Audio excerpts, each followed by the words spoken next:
ഇന്ത്യയിൽ പത്രസ്വാതന്ത്ര്യമില്ല. പറയുന്നത് വേറെ ആരൊന്നുമല്ല, സുഭാഷ് ചന്ദ്ര, അതായത് സി ഗ്രൂപ്പിൻ്റെ ചെയർമാൻ എമിറേറ്റസ്, ആ പോസ്റ്റിലോട്ടാണ്. കാരണം അദ്ദേഹം നേരത്തെ ആക്റ്റീവ് അല്ലായിരുന്നു. കഴിഞ്ഞ ഒരു മാസം കൊണ്ട് അദ്ദേഹം വീണ്ടും സി ഗ്രൂപ്പിൽ ആക്റ്റീവായി. 45ഓളം ചാനലുണ്ട്. ഇന്ത്യയിൽ ഒരുവിധപ്പെട്ട എല്ലാ ഭാഷകളിലും ന്യൂസ് ചാനലുണ്ട്, അതേപോലെ എൻ്റർടൈൻമെൻറ്റ് ചാനലുണ്ട്. ഇന്ത്യയിൽ ആദ്യകാലത്ത് എൻ്റർടൈൻമെൻറ്റ് ചാനലുമായിട്ടാണ് സി ഗ്രൂപ്പ് വരുന്നത്. ഇദ്ദേഹം ഡൽഹിക്കടുത്ത് റോത്തക് സ്വദേശിയാണ്, മാർവാടിയാണ്. അപ്പോൾ അവിടുന്നാണ് ഈ ഡൽഹിയിൽ എത്തി അരി, അതായത് ബാസ്മതി അരി, മറ്റുള്ള അരി റഷ്യയിലോട്ട് കയറ്റുമതിയായിരുന്നു ഇദ്ദേഹത്തിൻ്റെ പഴയ ജോലി, ഇദ്ദേഹത്തിൻ്റെ പഴയ ബിസിനസ്. അവിടുന്നാണ് പണം ഉണ്ടാക്കിയിട്ട് അദ്ദേഹം ബോംബെയിലോട്ട് കുടിയേറി ചാനൽ ബിസിനസ് സ്റ്റാർട്ട് ചെയ്യുന്നത്. ഇന്ത്യയിലൊരു സീനിയറായിട്ടുള്ള ചാനലിൽ അതിൻ്റെയൊക്കെ ഒരു മീഡിയ മുഗൾ തന്നെയാണ് സുഭാഷ് ചന്ദ്ര. ഇതിൻ്റെ ഗ്രൂപ്പിൽ ഞാൻ കുറച്ച് നാൾ വർക്ക് ചെയ്തിട്ടുണ്ട്. കാരണം ഇദ്ദേഹം അതിനു മുമ്പ് തെഹൽക്കയുടെ ഒരു ഇൻവെസ്റ്ററായിരുന്നു. ഇദ്ദേഹം നേരിട്ട് ഇൻ്റർവ്യൂ നടത്തിയിട്ടാണ് എന്നെ അതിനകത്തോട്ട് എടുക്കുന്നത്. ഞാൻ കുറച്ച് ആളെ വർക്ക് ചെയ്തുള്ളൂ. കാരണം അവരുടെ നേച്ചർ ഓഫ് വർക്ക് എല്ലാം കണ്ടപ്പോൾ എനിക്ക് മനസ്സിലായി ഇത് മുന്നോട്ട് പോകുന്ന സംഭവമൊന്നുമില്ല. So I put my papers, I back to pavilion, ആ രീതി വേണമെങ്കിൽ പറയാം. ഇപ്പം ഇദ്ദേഹം ഇത് പറഞ്ഞു കഴിഞ്ഞപ്പോൾ അപ്പം മലയാളത്തിലെ ചില ചാനലിലും സാറ്റലൈറ്റ് ചാനലിലും ഡിജിറ്റൽ ചാനലിലൊക്കെ സുഭാഷ് ചന്ദ്രയെ അദ്ദേഹം പറയുന്നു ഇന്ത്യയിൽ മാധ്യമ സ്വാതന്ത്ര്യമില്ല, അത് വലിയ ഇഷ്യൂ ആണ്. അതായത് രണ്ടാമത്തെ ഫേസ് ഇലക്ഷൻ കഴിഞ്ഞപ്പോൾ ഇന്ത്യയിൽ മോദിക്കെതിരെ വലിയ സംഭവം ഉണ്ടാക്കുന്നു എന്നൊക്കെ പറഞ്ഞുകൊണ്ടാണ് വാർത്തകളുടെ ഓരോ ആംഗിളുകൾ പോകുന്നത്. അപ്പം അതുമായിട്ട് ബന്ധപ്പെട്ട് തന്നെ ഞാൻ പറയുന്നത്. കാരണം എനിക്ക് സി ഗ്രൂപ്പുമായിട്ട് നല്ല ബന്ധമുണ്ട്, അവിടെ ജോലി ചെയ്യുന്നവരുമായിട്ടും ബന്ധമുണ്ട്. അപ്പം ഇതിനകത്ത് പ്രധാനപ്പെട്ട കാരണം എന്തുകൊണ്ടാണ് സുഭാഷ് ചന്ദ്ര മോദിക്കെതിരെ തിരിയാനുണ്ടായ കാരണം. സുഭാഷ് ചന്ദ്രയ്ക്കെതിരെ കാരണം ഇയാൾ നേരത്തെ BJPയുടെ ടിക്കറ്റിൽ രാജ്യസഭ MP ആയ ആളാണ് സുഭാഷ് ചന്ദ്ര. അത് നമ്പർ 1. രണ്ടാമത്തെ പ്രാവശ്യം MP ആകാൻ വേണ്ടി ശ്രമിച്ചപ്പോൾ BJP ഇയാൾക്ക് ടിക്കറ്റ് കൊടുത്തില്ല. അപ്പം അതിന് പ്രത്യേകം കാരണങ്ങളുണ്ട്. കാരണം ഇയാൾക്കെതിരെ ED കേസുണ്ട്. കാരണം ഇയാൾ BJP MP ആയിട്ടിരുന്നപ്പോഴാണ് EDയുടെ കേസ് ഉണ്ടാകുന്നത്. സെബിയുടെ കേസുണ്ട്, പണം അടിച്ചു മാറ്റിയ കേസുകൾ പലതുമുണ്ട്. ഇപ്പം സുഭാഷ് ചന്ദ്രയുടെ സി ന്യൂസ് എന്ന് പറയുന്ന സംഭവം ജിൻഡൽ ഗ്രൂപ്പിനെ ബ്ലാക്ക് മെയിൽ ചെയ്ത് 100 കോടി രൂപ അടിച്ചു മാറ്റാൻ ശ്രമിച്ചതിന് അന്നത്തെ എഡിറ്ററായിരുന്ന സുധീർ ചൗധരി ഉൾപ്പെടെ 4 പേരെ ഡൽഹി പോലീസ് പിടിച്ച് അകത്തിട്ടതാണ്. ഇതൊന്നും മറക്കരുത്. ഈ സുഭാഷ് ചന്ദ്രയുടെ വലിയ വ്യാഖ്യാനം കേട്ട് തുള്ളുന്നവരോടൊരു കാര്യം പറയണം. എന്തായിരുന്നു സുഭാഷ് ചന്ദ്ര നേരത്തെ, എന്തുകൊണ്ടാണ് ഈ പ്രശ്നമുണ്ടായതിൻ്റെ കാര്യങ്ങളാണ് ഞാൻ പറയുന്നത്.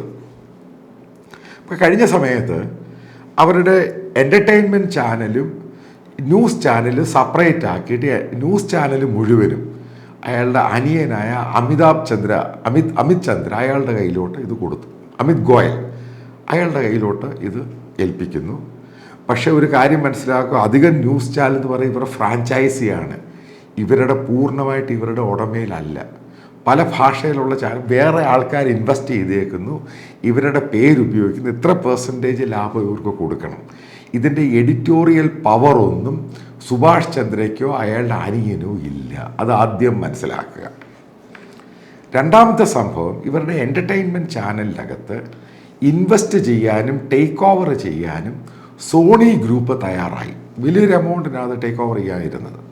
അപ്പോൾ പല ആവർത്തി അതിൻ്റെ ഏകദേശം 1 വർഷം കൊണ്ട് നടന്ന ഡീലിൻ്റെ ഈ നെഗോസിയേഷൻ്റെ എല്ലാം അവസാനം ഇവരൊരു കാര്യം ഡിമാൻഡ് വെച്ചു. സോണി ഗ്രൂപ്പ് അതിൻ്റെ CEO ആയിട്ട് സുഭാഷ് ചന്ദ്രയുടെ മകനെ ഇരുത്താൻ പറ്റില്ല, പുനീത് ഗോയങ്ക. അയാളെ മാറ്റണം. അതിൻ്റെ പേരിൽ ഉടക്കുക. കാരണം പുനീത് ഗോയങ്കെതിരെ സെബിയിലും EDയിലും മറ്റ് പലയിടത്തും പണം അടിച്ചു മാറ്റിയതും ഇന്ത്യയിൽ നിന്നും പണം വിദേശത്തോട്ട് സൈഫൺ ചെയ്തതിൻ്റെ കേസുണ്ട്. അപ്പോൾ അങ്ങനെയുള്ള ഷെഡി ക്യാരക്ടറെ പിടിച്ച് സോണി ഇത് ഏറ്റെടുക്കുമ്പോൾ അതിൻ്റെ CEO സ്ഥാനത്ത് ഇരുത്താൻ പറ്റില്ല എന്ന് പറഞ്ഞു. അതിൻ്റെ പേരിലാണ് ഈ ഡീല് വഷളാകി. മനസ്സിലാക്കുക, 6000 പേരായിരുന്നു ഈ ഡീലിന് മുമ്പ് സി ഗ്രൂപ്പിൽ വർക്ക് ചെയ്തുകൊണ്ടിരുന്നത്. അതിൻ്റെ പ്രസിഡന്റ് എന്ന് പറയുന്ന രാഹുൽ ജോറി, അദ്ദേഹം എൻ്റെയും ബോസായിരുന്നു. വേറൊരു ഞാൻ ഓർഗനൈസേഷനിൽ മീഡിയ ഓർഗനൈസേഷനിൽ വർക്ക് ചെയ്ത സമയത്ത് അദ്ദേഹം ക്രിക്കറ്റ് കൺട്രോൾ ബോർഡിൻ്റെ പഴയ CEO ആയിരുന്നു. അയാൾ ഒരു ദിവസം സുഭാഷ് ചന്ദ്ര വരുന്നു, ലാപ്ടോപ്പ് അവിടെ മടക്കി വെച്ച് അവിടെ ഇറങ്ങിപ്പോയിക്കോളാൻ പറയുന്നു. ഇത് ഇഷ്യൂവിന് ശേഷം, അതായത് സി എന്ന് പറയുന്ന അവരുടെ കേസ് ടേക്ക് ഓവർ നടന്നില്ല. ഈ കമ്പനി സി ഗ്രൂപ്പ് എന്ന് പറയുന്ന കമ്പനി കൂടിപ്പോയ 2 മാസം കൂടെ നീണ്ടു നിൽക്കുകയുള്ളൂ. ഇത് പൊളിഞ്ഞ് താഴെ പോകും, ഇതാരും ഏറ്റെടുത്തില്ല എങ്കിൽ.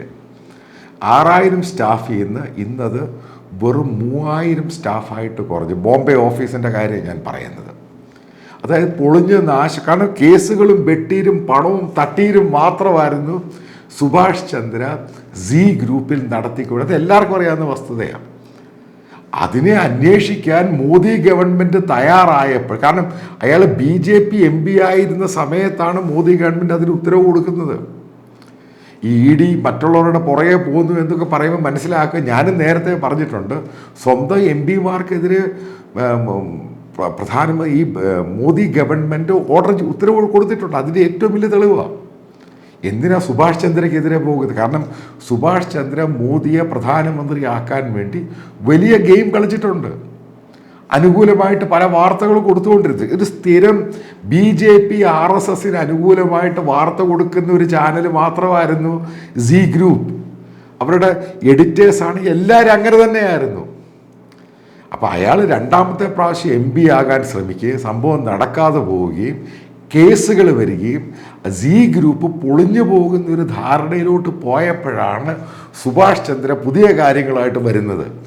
മീഡിയ സ്വാതന്ത്ര്യം പോയെന്ന്. അതായത് ബ്ലാക്ക് മെയിലും വെട്ടീരും തട്ടീരും മാത്രം ചെയ്ത് നടന്നുകൊണ്ടിരുന്ന ഒരു ഗ്രൂപ്പാണ് സി. അവരുടെ എൻ്റർടൈൻമെൻ്റ് ആണെങ്കിലും അവരുടെ OTT ആണെങ്കിലും അതേപോലെ ന്യൂസ് ചാനൽ ഒക്കെ പല സ്റ്റേറ്റുകളിലും ഈ ന്യൂസ് ചാനൽ എന്ന് പറയുന്നത് പക്ക ബ്ലാക്ക് മെയിലിംഗ് ആണ്. എനിക്ക് നേരിട്ടറിയാവുന്ന സംഭവമാണ്. കാരണം അതിൽ നിന്നാണ് ഒരു പണമുണ്ട്. കാരണം അഡ്വർടൈസ്മെൻറ്റിലൊന്നും വലുതായിട്ടൊന്നും പണം കിട്ടത്തില്ല. ഇത് റൺ ചെയ്ത് പോകണ്ടായോ.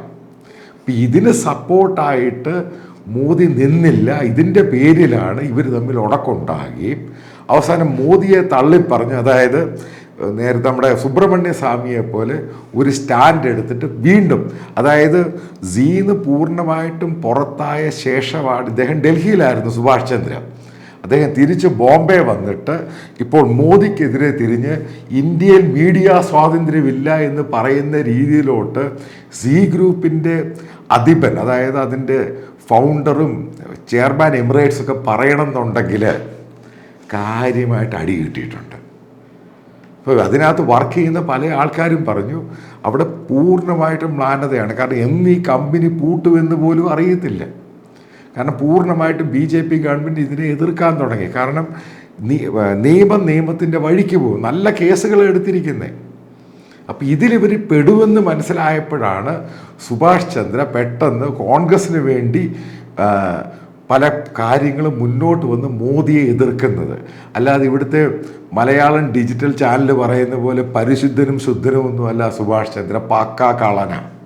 അടിച്ചു മാറ്റുന്ന കാര്യത്തിൽ ഇന്ത്യയുടെ നല്ലൊരു സ്വത്ത് അടിച്ചു മാറ്റി അമേരിക്കയിലും ബ്രിട്ടനിലും ഒക്കെ കൊണ്ട് ഇൻവെസ്റ്റ് ചെയ്തയാളാണ്. അതിനെതിരെയാണ് മോദി ഗവൺമെൻറ് കേസെടുത്തിരിക്കുന്നത്. അപ്പോഴാണ് മോദി കള്ളനായിട്ട് അയാളുടെ മുമ്പിൽ വരുന്നത്. ഇതാണ് അയാൾ ഈ പറയുന്ന വ്യാഖ്യാനങ്ങൾ.